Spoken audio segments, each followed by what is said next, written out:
This theme is really close to my heart too because I've been exploring a lot of in my new work or upcoming work about masculinity and what that means in different ways and expressing emotion. So I really love sort of working with the team to put this theme together, and we also just love the title, Boys Don't Cry.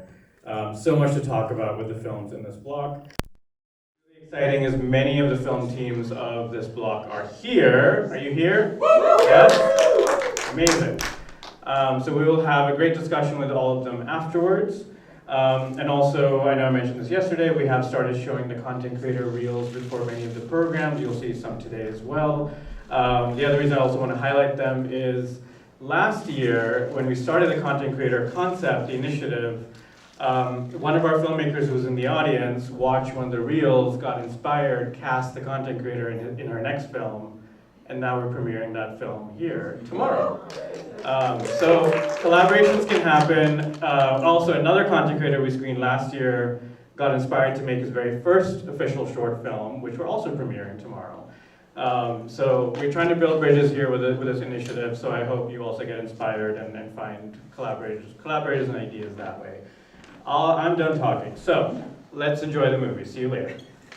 We have a lot of our film teams here, which is super exciting. So could I ask folks who are representing all of the films who are here to come down?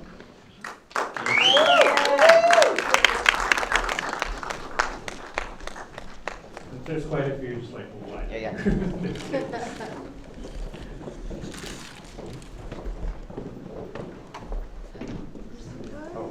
Bless, thank you.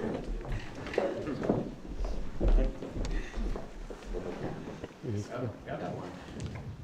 Please in. Happy family. Hey. Wow, look at this crowd. Wow.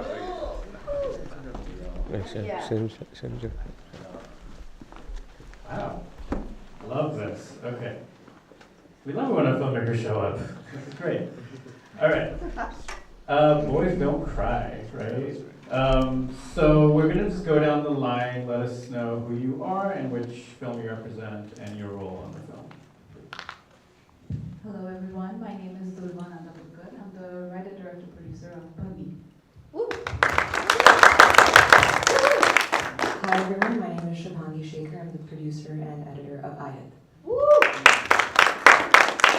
Hi friends, Parvesh China here. I was in Kumar Kumar.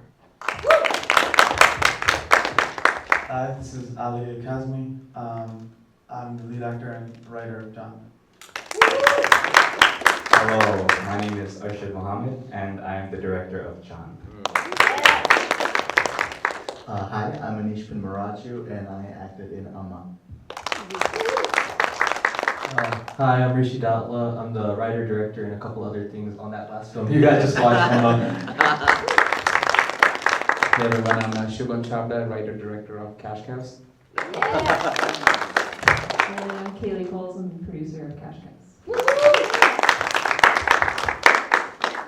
All right, fantastic. Thank you. So, as we all saw, all the films in these blocks, they're dealing with masculinity and dealing with how men represent themselves, but also how they're feeling deep down inside, things that often don't always come to the surface. What I noticed that was consistent in all of them, or most of them, was there are these themes of grief and loss in different ways, right? So there's actual, tangible grief, which is losing someone, a parent or a child. There's loss of innocence, there's loss of joy, which obviously it's all very heavy and serious, important topics, but also many of your films dealt with them in very interesting, comedic, creative ways. So I want to explore that as we sort of go down the line. So I'm going to start with Durva. Right here. You can applaud every time. Great. So your film is really powerful in the sense that it's sort of questioning like the dignity of work and what kind of work this is and who does that work, right? And it's sort of weaving in this idea of addiction at the same time. So what I'm curious about is like with this story, such a complex story, what made you want to tell this specific story? And then how did you want to weave in this idea of caste as well that plays a role in this?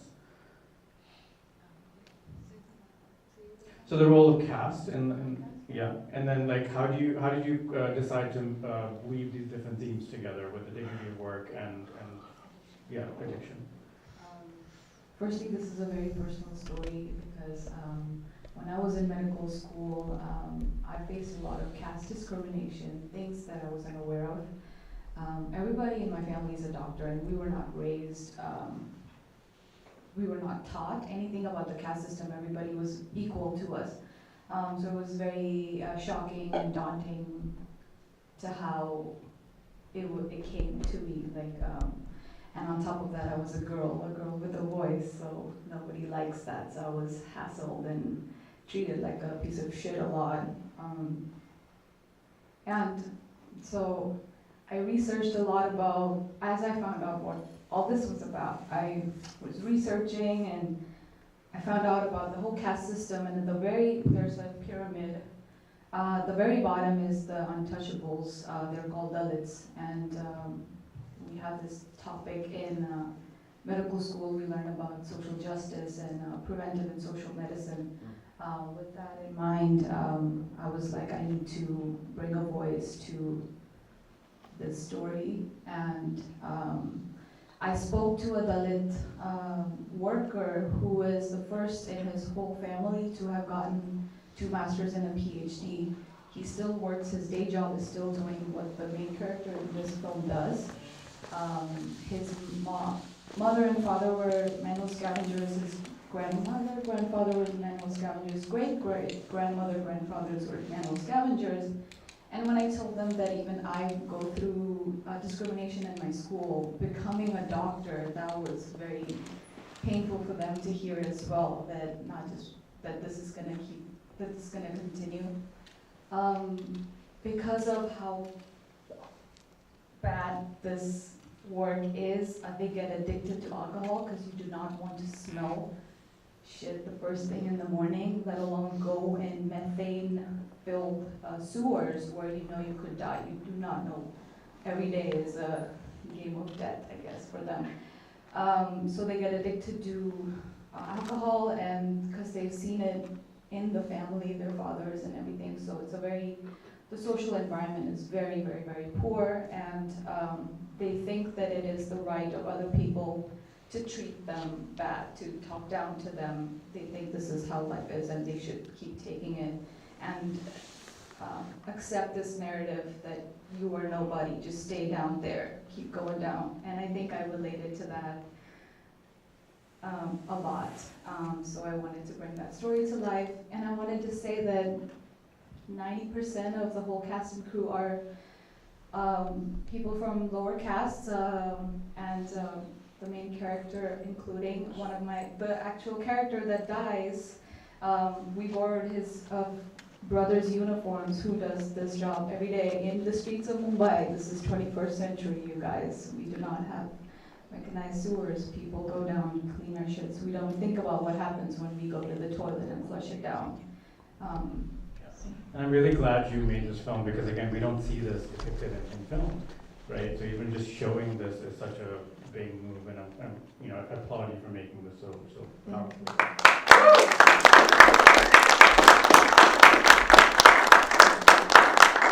I also wanted to say is that one very fun part about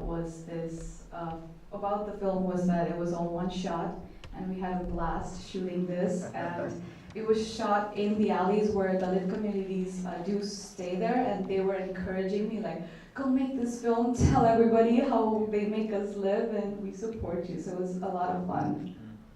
That's great, thank you. I'm actually going to jump around a little bit just to keep it exciting. So the team of Chand, so Arshad. Hello. Hi. I do have questions for the actors separately, so I will come to you because there's a lot to unravel there too. So from a filmmaking point of view, this is a very, what's the word? Like confined story. Like you're kind of stuck in this small space. It's all claustrophobic. It's very claustrophobic. That's the word. Thank you. Was that a very intentional choice? Because we're kind of stuck in his mind too. Like he's claustrophobic in these emotions and the grief. Yeah. Can you talk a bit about that? For sure.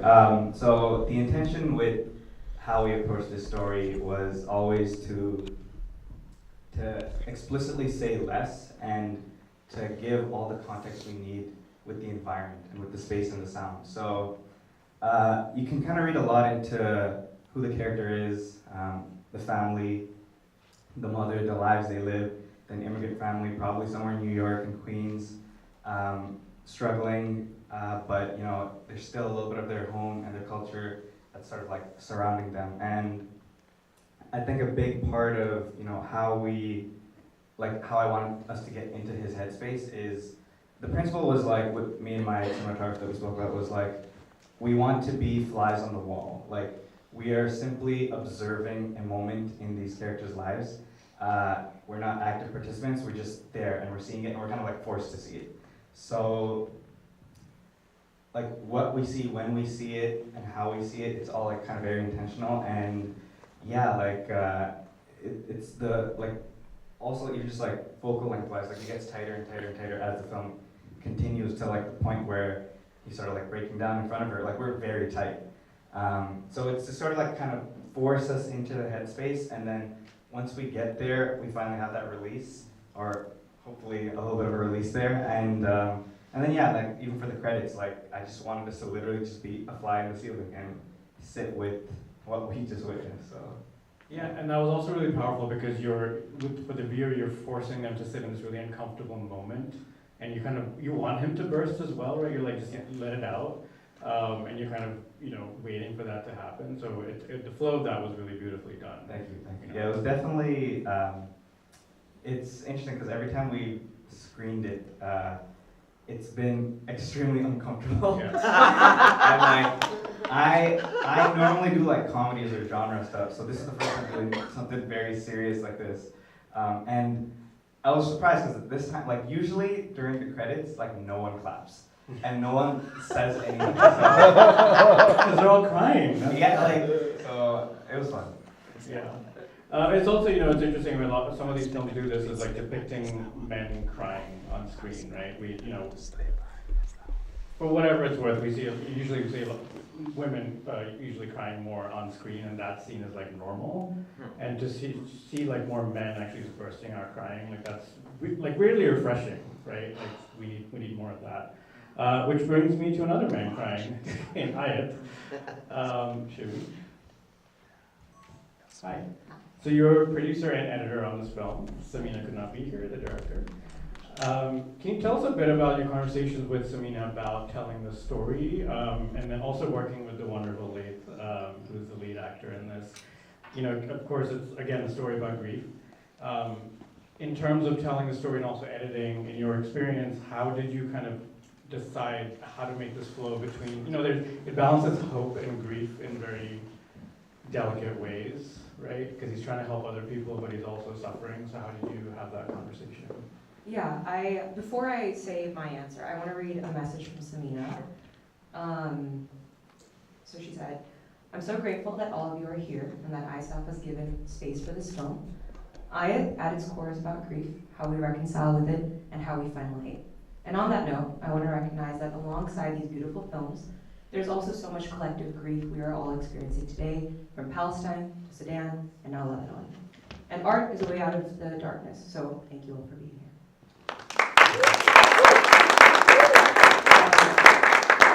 Samina is a very, very good friend of mine. She produced my film that was here last year, and that was also about grief. And we both wrote our scripts around the same time. We were living together in New York during the pandemic, and another moment of collective grief. And not only that, but also grappling with our faith. I was very religious, as you can tell. It's literally about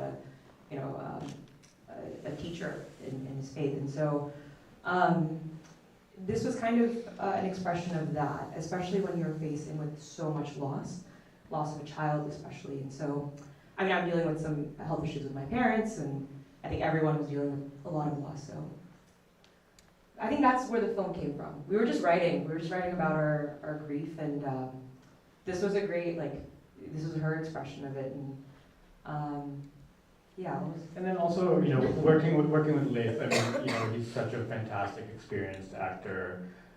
Just the nuances in his performance are just brilliant. And so, what was, you know, do you know a little bit about like what he brought into this character or his conversation with Samina and yourself?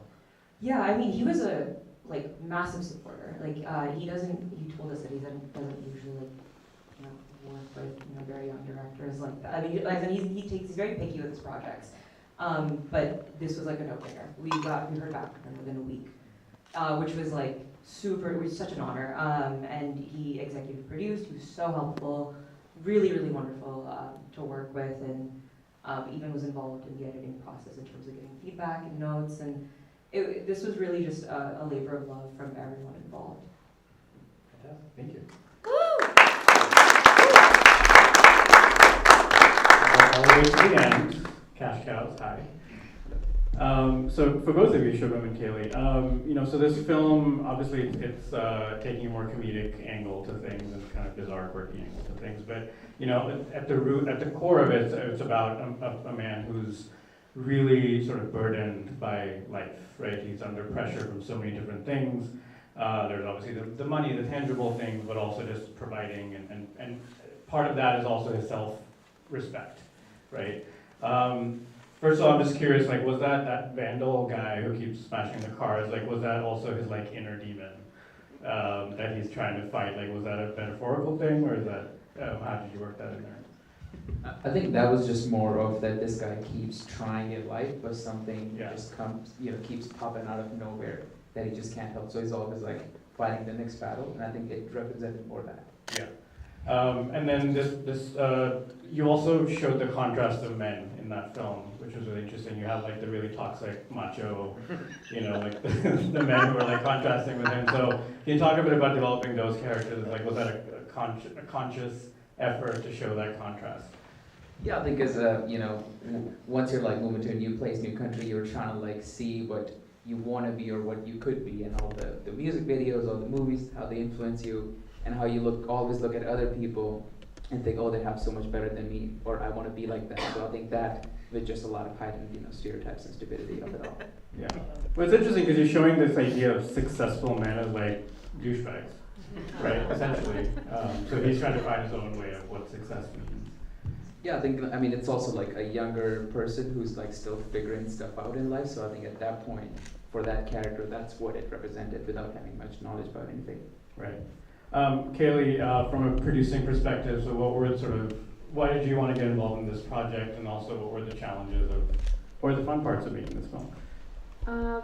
Yeah, well, Shubham and I have worked on a lot of projects together in the past, so this was a really fun, I mean, he wrote the script, I've read it a few times, but it was really fun to, you know, work on together, and, you know, the story is something I personally, you know, I don't have experience moving to a new country and trying to immigrate or get citizenship.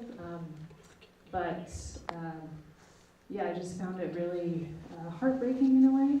You know, it's a struggle for sure. So I was very excited to work on it. And challenges, like any indie short film, money is a big one. You had Brown Bros though, right? That was a big support. Yeah, they generously let us film there, which is great. You know, I think we also had a big support system. We filmed this as part of the Mighty Asian Movie Making Marathon last year, so you know, all the crew and the cast that were involved, they're very much part of that community, and they're just great people to work with, so that certainly made it a lot easier, for sure. Fantastic, thank you. You can clap. Rishi, over to you for Amma.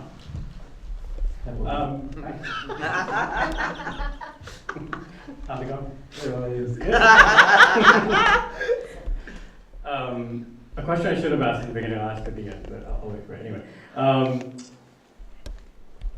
This one I love because you're exploring the trope of the mama's boy, right? Which has also been a stereotype of South Asian men, being mama's boys. So I love that you're kind of taking it head on, and then you're unpacking it and having fun with it. What I noticed, and correct me if I'm wrong and tell me if that was your intention, is so he obviously feels stuck between his mother and his girlfriend, his partner. But we also see his identity almost entirely tied around both of them, right? So I kept wondering, like, what does he actually really want, right? Was that where you were going with this? Like, he still doesn't know who he is and what he wants. I think, hello. First of all, thank you guys for all being here. It's awesome getting a crowd to watch all these amazing films. I think your question was, like, what does Dev want in the film? And I think you are right as far as he is split between his mom and his, long-distance girlfriend. But I think there is this, like, kind of yearning for freedom there. But at the same time, like, it was important to me that no character was a bad guy in this film. And although, like, we might look at the mom and say, there's certain things we might not agree with, I think that one thing that I've always tried to stick with filmmaking is that most people aren't black and white. You kind of live in this, like, gray area. And I think that's something I wanted to explore as well. So I think he's also stuck in that gray area as to what to do. And I think there's that interesting twist as far as, like, she moved in with him, back in with him.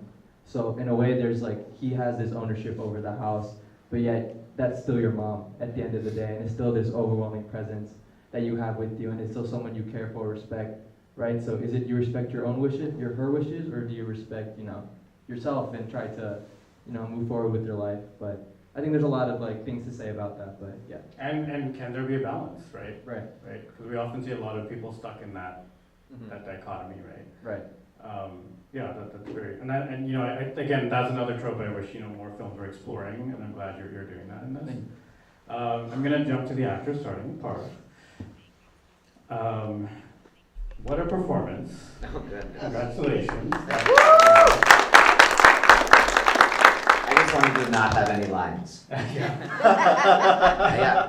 I was excited to just do an economy of when Kieran said there are no lines. I'm like, okay. That's why I said yes.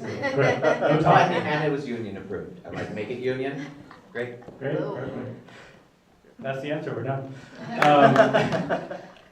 This one, okay. So obviously, it's dealing with a very heavy and serious topic, but also it's using comedy in such a clever way to deal with that. Great. So it's obviously about the loneliness of a man who feels like he just can't win, right? And he wants company, but he's also just can't win. He's not winning at life at anything, and he craves this connection. And so when you were prepping for this and then performing this, how do you balance this, like, very tricky thing between, like, suicidal tendency and the comedy side of it?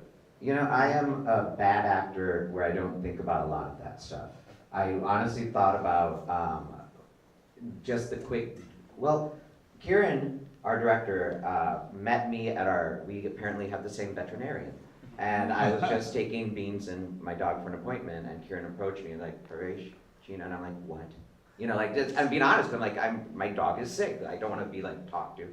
And he was like, I'm an ad guy. I'd worked on, like, the Metro PCS commercials with Anjal Nigam and Sid Veda, friends of ours. And he was making the shift to narrative. And his friend Matt had written this kind of dark comedy. And unlike Late, who's kind of picky, I am not. Make it union. Do I have a release at 5 p.m. so I can get to the theater? All right, we have an 8-hour shoot, let's do it. So I honestly thought, notes. I'm being honest, I can't talk about, what did I do to prepare? I just remember being like, less. I'm right now my current gig is I'm on a multicam, and so that's big, and I'm already big right now, so I'm playing to the back row, and I just wanted to, as an actor, just, what can we do less? Because I'm big, so I just want to do little. So again, themes and everything are wonderful, and I'm glad that the writer, wrote a dark comedy. Nothing kind of South Asian in it other than our director was, and when he saw me at the vet, he's like, Parv can play it. And it was that kind of simple, and I just remember, I didn't think about tone in that much as I, like, okay, open the right eye, turn, can that, our wonderful cinematographer, Josh, who again, I hold on to, like, the DPs who can light brown people well, because I'm so used to them not being lit well, 10, 20 years ago, like I'm in shadow and all the white actors are beautifully lit, you know. So I just like our DP was, I just remember being like, okay, the eye open and that kind of tech stuff. Okay, got it. Well, you're just that good, you don't have to think about Oh it. God, come on, look at, no, I just. No, I know. I understand. All right, over to Ali. You know, obviously I should talk a little bit about the intention of how we made the film and the camera, you know, the framing of it. For you, you're in it, right? And so where did you pull that from? Because it's so heart-wrenching. And your performance is so heart-wrenching. Like, where did that come from? I mean, so I wrote this, like it started when I started writing the script. I'm not, like this is my first film that I've written. I'm an actor. So weirdly, like a layer of preparation became the writing itself, which I was very reluctant to do because I'm like, let me just act. I don't want to write stuff, you know. But but that became unassuming layer of preparation for that. As far as where this came from, like, I guess it has a lot to do with my large part of my identity being a son to my mother. The Canadian Film Center is like an institution in Canada which I attended as an actor. And so this was produced by them, and it was not an assignment, but as a resident, like a project that the actors got to do. So it was written and made with that kind of in mind. Where it came from, like I don't know. I just like this kind of prototype of mother-son just started playing out in my head one day, and I just kind of iterated that over and over, and it turned into, you know, that eventually like draft 12 or whatever. Yeah. Was there like a personal catharsis too, like, you know, when you're expressing and finally bursting and crying? Was that like something that you felt just came out of you? Like you felt like you needed to do that? So funny, like that part of the script, in the script itself, there was no direction as far as emotionally, like, oh, he breaks down, or like there was none of that. There were always avenues and possibilities of what that might play out like, and it played out that way on set. And so I think the character probably needed, at that point in the story, to perhaps do that. So yeah, I think the character did. I personally, as an actor, it was really, really amazing to explore. Like, it's very personal, vulnerable kind of material that thrills me as an actor, the kind of work I like to do. So it was just amazing for me to be able to like explore that and, you know, work in that way. Yeah. I think you get the final question because we do have to wrap after this. I've seen you dance at the gala. Everyone did, I'm sure. This is a very restrained, measured performance, and there is this awkwardness in it. I'm curious what your decision making was in trying to position him this way. He's awkward. He wants to say stuff. He like lashes out a little bit, but not enough. You know. I contain multitudes. Yeah, it's easier to deal with humor, you know. Yes. By the way, I support the message of this entire block. Boys, do not cry, and I've never cried. Yes, that's true. If you can like look at me right now, I'm very nervous. Like what I acted wasn't really too far off base, genuinely.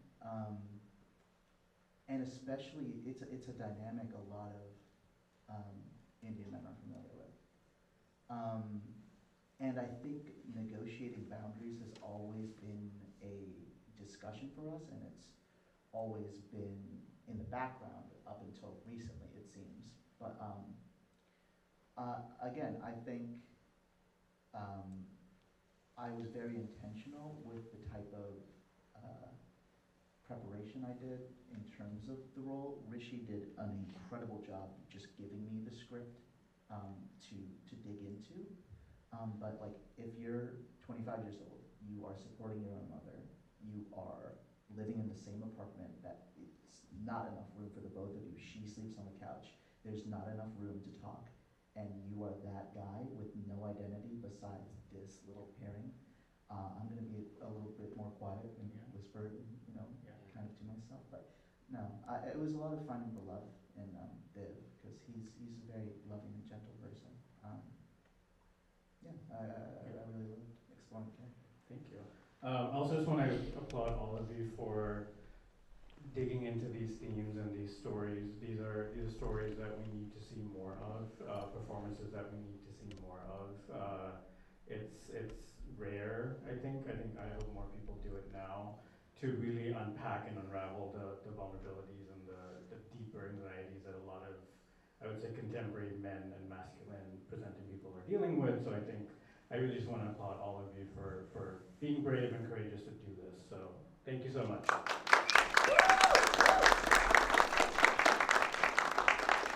All right, we have to keep rolling on. We have many programs this afternoon and evening. All these lovely people are going to be outside. You can chat to them there. We have an episodic blog starting this afternoon. We have feature film. We have a distribution workshop at the Sheraton. So see you